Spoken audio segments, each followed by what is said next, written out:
Maingay ngayon sa social media ang pangalan ni Judy Ann Santos matapos umugong ang balitang posibleng mapabilang siya sa inaabangang seryeng Sigabo na pagbibidahan ni Coco Martin. Agad na kumalat ang ilang larawan ni Judy Ann online na nagbigay daan sa samot-saring spekulasyon tungkol sa kanyang posibleng role sa proyekto. Dahil dito, lalong nadagdagan ang excitement ng mga fans na sabik nang makita muli ang award-winning actress sa isang malaking teleserye.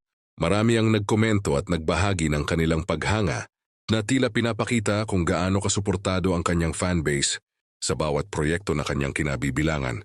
Bagamat tahimik pa ang kampo ng actress o ng production team ng Sigabo, hindi maikakaila ang curiosity ng publiko, lalong-lalo na sa tanong kung papasok ba si Judy Ann sa mundo ng aksyon sa nasabing serye at kung anong klaseng karakter ang kanyang gagampanan. Ilan sa mga fans ay nagbuo na ng haka-haka mula sa pagiging matapang na partner ni Coco sa aksyon hanggang sa posibleng papel bilang isang malakas na antagonist na magdadala ng bagong dinamika sa kwento. Yung mga hulaan na ito ay lalong nagpainit sa usap-usapan sa social media.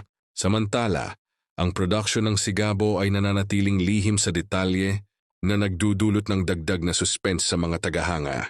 Pinipilit ng mga netizens na hulaan ang mga posibleng eksena at kwento, na lalong nagpapa-level up sa anticipation para sa serye.